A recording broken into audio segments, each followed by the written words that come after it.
दोस्तों, good morning. बहुत अच्छा वक्त है आपके साथ बात करने के लिए।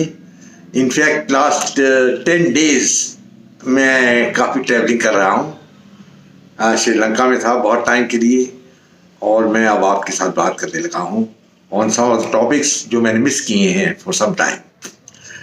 दोस्तों, I am going to talk to you about Bangladesh. और मैं रिमाइंडेड हूँ एक वर्ड्स ऑफ हेनरी किसिंगर, जो एक्स सेक्रेटरी ऑफ स्टेट थे यूनाइटेड स्टेट्स के। उन्होंने कहा था कि Bangladesh is a basket case. Basket case का मतलब ये है कि जैसे बास्केट में कुछ भी डाल दो उसका कोई असर नहीं होता। वो एक ऐसी कंट्री है जो गरीब कंट्री है, जिनको समझ में नहीं आ रहा कि करना क्या है या नहीं करना है, और इसके कारण he referred to Bangladesh as a basket case। तो ये एक पॉइंट सोचने वाला है। सेकेंडली, आजकल कुछ ऐसी डेवलपमेंट्स हुई है बांग्लादेश में जिसमें दुनिया चौंक गई है। दे don't know what is happening, and मेरे ख्याल में जो बंगाली हैं बांग्लादेश में, उनको भी समझ नहीं आ रहा कि क्या हो रहा है, what is happening.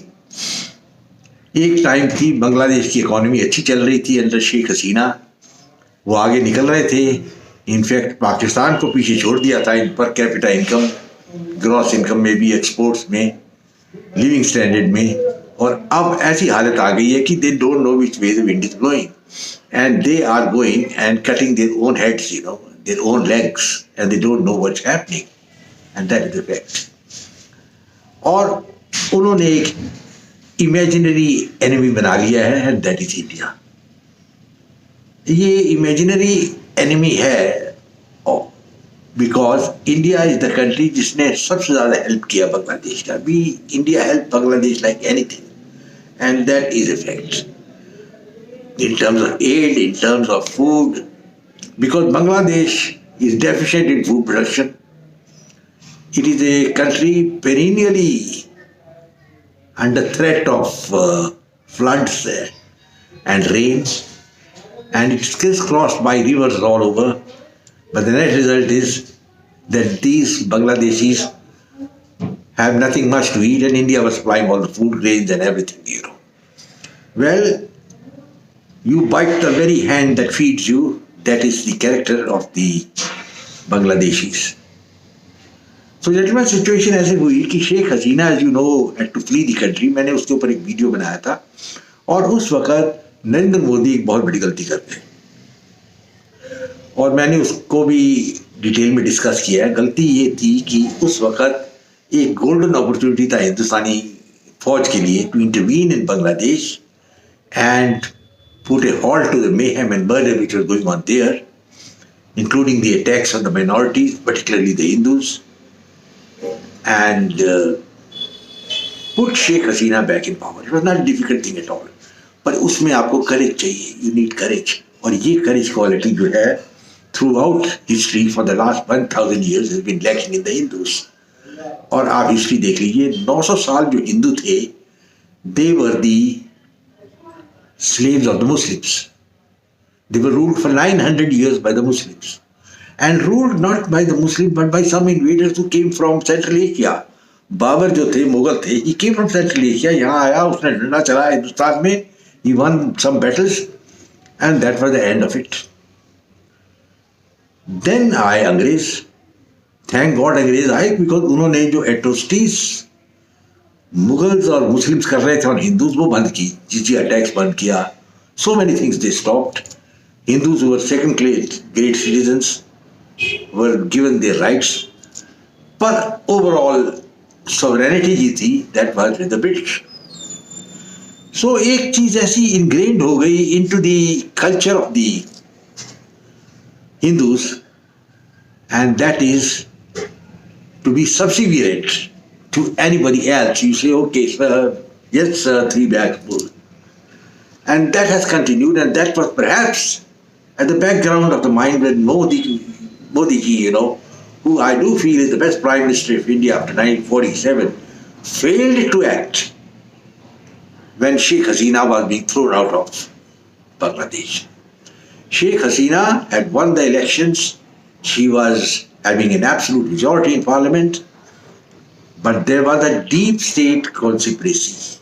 Now, what is this deep state?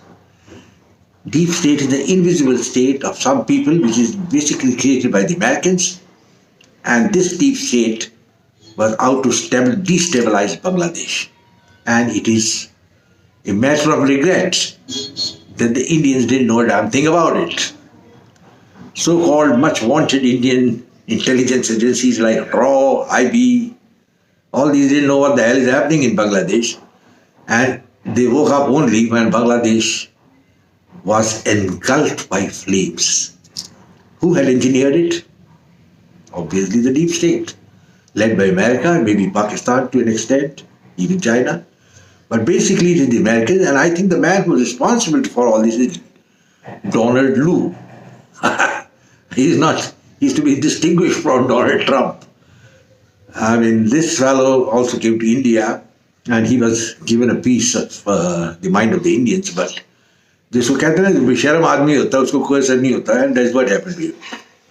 Anyway, they had their way, and Sheikh Hasina fled. The Indians didn't have a clue, and that was the time when India should have mobilized. I think it was very easy at that time to have reinstalled Sheikh Hasina into power in Dhaka. But जैसे मैंने पहली बार कई बार कहा, Mr. Modi can roar like a lion, but he cannot bite. And a man who cannot bite cannot win the war. And with the result, the Indians suffered a terrible defeat there. All the good work which they had done in Bangladesh became zero. The Hindus were attacked in Bangladesh, their temples burnt. And the inherent hatred of the Bengali Muslims for the Hindus came out when, like even in the Chittagong Bar Association, there was a talk to ban the Hindu lawyers from appearing in court. In Dhaka, Hindus were advised to resign their jobs and go home. Well, Hindus are about 12% of the Bangladesh population. And they are 1.5 crore. You can't just wash away those people. And they are spread all over the country. So that was the time when Modi should have acted, but he didn't. Things have gone from bad to worse, and we have seen that Mr. Modi is again dithering. See, when you want to try the screws on an enemy, because Bangladesh has become an enemy of India, it is now aligning with Pakistan. Well, they are having direct air connection with Pakistan. Fair enough, let them have it. We are not interested. Pakistani first ship has docked in Bangladesh after 54 years. No harm. But what is the harm is that when both these countries gang up against India, the ex-servicemen who have retired from the Bangladesh army have been talking of capturing Calcutta and cutting India into two by capturing the Siliguri corridor. And they have taken drones from Turkey, positioned them on the border.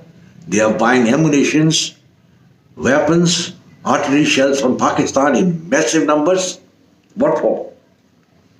It is not for showing in a parade in Dhaka. It is to be used against India and hold out as a potential threat. And there's a Pakistani minister who's gone and said that we can give one of the nuclear bombs to Bangladesh. I don't think they'll do it. The Pakistanis don't have the guts. But what could happen is, if Pakistan is destabilized, then we have something called the extremists in Pakistan who are dominating the show. They could capture one missile or a rocket, the nuclear one, and hand it to Bangladesh. That's possible.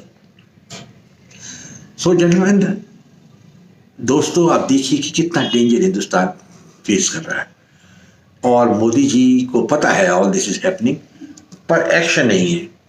Many weeks have चले गए हैं and he should have acted by now. In fact, the best time to act was within a week. Just see the way the Israelis have dealt with the Arabs in the Middle East, particularly Syria. I'm talking of Syria and Lebanon and Hezbollah and Hamas. So we must remember that China is fishing in troubled waters. The Americans want to destabilize not only Bangladesh, but they want to destabilize India also. And we have some fifth columnists in India. You know, one of the reasons we lost the battle with the Muslims all the time was because of the fifth columnists which were there in the Indian ranks. And there are many of them now here. I think you can see Mr. Rahul Gandhi, he's one of those fifth columnists. And I think whether unwittingly or wittingly he's doing all these things, or maybe at the behest of the deep state, which is, I don't know what it is. But definitely there is something amiss about Mr. Rahul Gandhi. And the sooner this man is disposed of, the better it is for the good of the country. Now Bangladesh has gone on further. They have taken bought electricity from Nepal. Nepal, as you know, is turning hostile to India. So we have a hostile neighborhood, Nepal, Pakistan, Bangladesh, and in the north, China. So it's a very hostile neighborhood. And India is militarily not a match to all these four together. That point we must bear in mind. And now, talking of electricity, they haven't paid the bills to Adani's powerhouse, which was supplying electricity to Bangladesh. I think it's running into billions of dollars.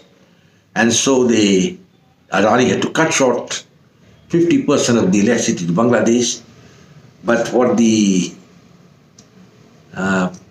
East Bengalis did, they went and bought electricity from Nepal. And how do you supply electricity to Bangladesh? Through the Indian grid. And this is again, India has allowed their grid to be used so that electricity can flow from Nepal to Bangladesh. Now I don't understand what the hell is going on. How can you allow such a thing? And Modi should have put a stop to such straight away. He didn't do that. We should have sealed the border with Bangladesh completely from day one, stopped all commodities from going across into Bangladesh, and at the same time got ready for a military assault.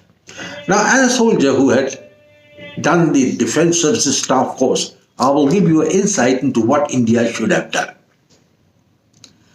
The insight is, the moment the Indian intelligence failed, because they failed to gauge the momentum of the students' protest in Bangladesh against Sheikh Hasina.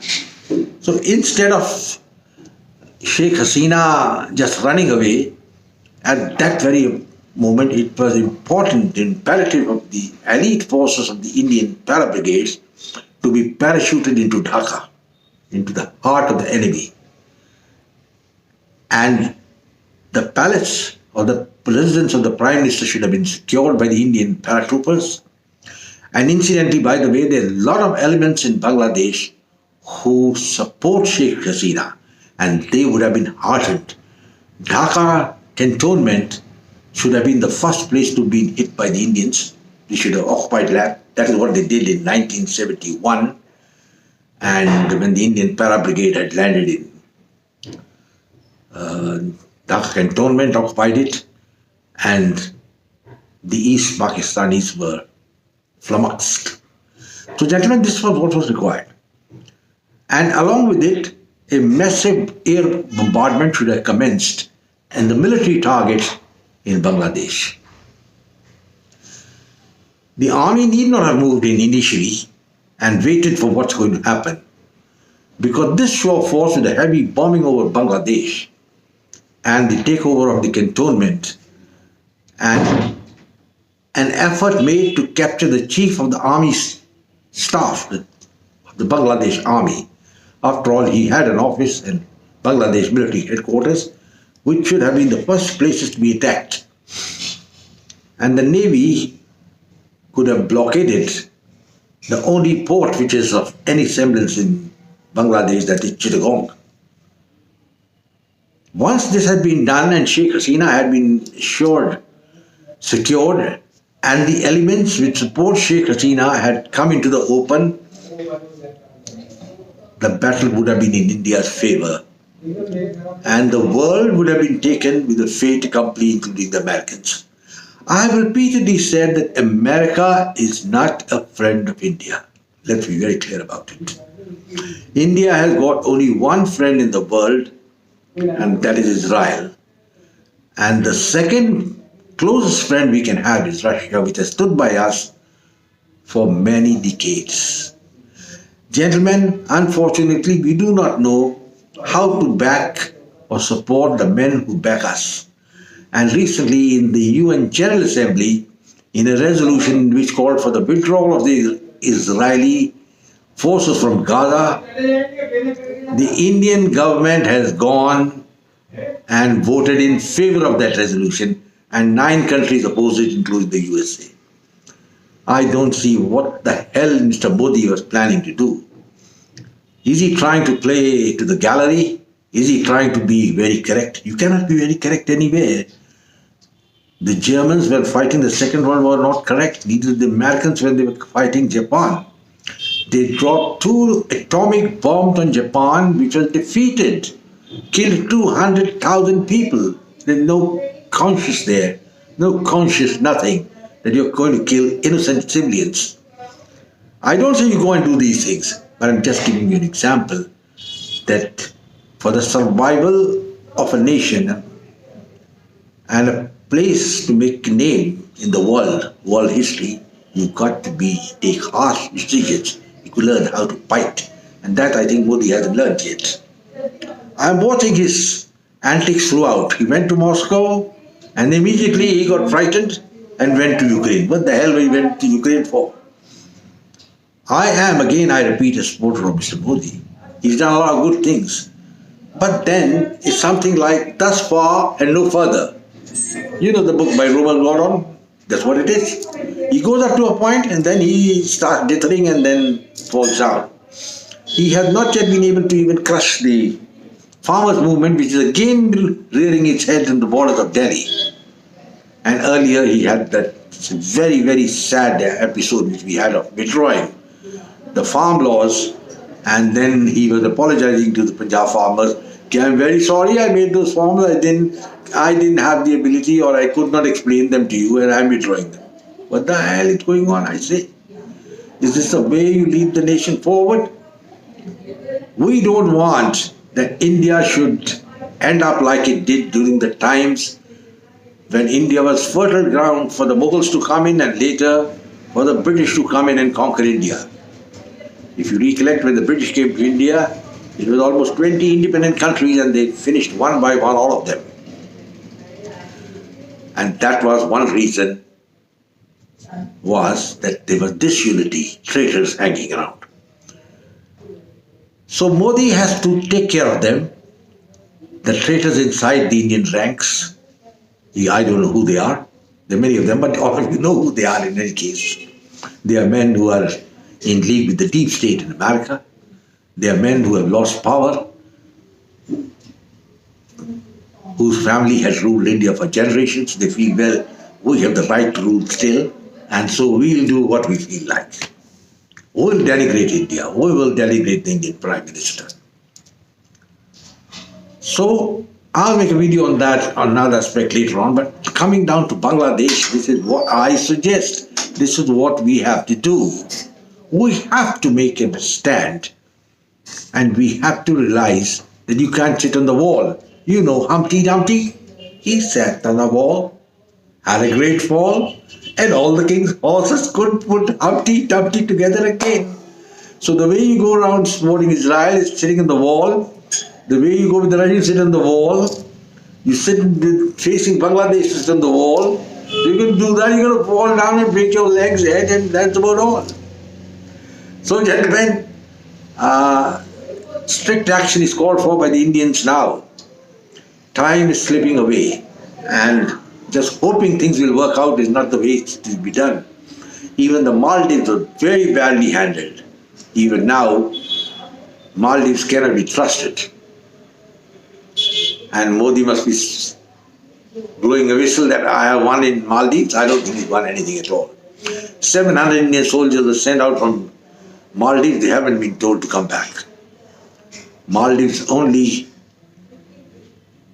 saving grace is that they want Indian tourists to come and visit them so they can make some money. So, gentlemen, that is the crux of the issue. Let's be very clear that those who lead a nation have to make hard decisions, and Modi has to make them. And in Bangladesh, I think it's about time. It is overdue, delayed beyond measure, that the regime of Muhammad Yunus, he's another fraud, I think, one of the biggest frauds who won a Nobel Prize. I don't know who gave him that prize. This man needs to be removed. Maybe tried as a war criminal, including the army chief who engineered the coup. Well, let's see what happens. I will recommend that the Indian government make an immediate military plan. I think there must be a contingency plan already with the Indian army, and give them a free hand to finish the regime of Muhammad Yunus. The army chief needs to be arrested, and as I told you, it's not going to be a big campaign. It's a campaign that requires guts, planning. Seize the headquarters, seize Dhaka, the cantonment. Heavy bombing all over Bangladesh, and I think within 2 days, it'll be all over, bar the shouting. People will clap, that's more. Well, gentlemen, I think I'll close now. I'll say goodbye to you all. I'll make another video very shortly. In the meanwhile, take care of yourself. And if you like my video, I look forward to you coming and sharing your thoughts with me. Please subscribe, like my channel, and tell about it to your friends. And I'll say goodbye. God bless and Jai Hind. So long, friends. Take care.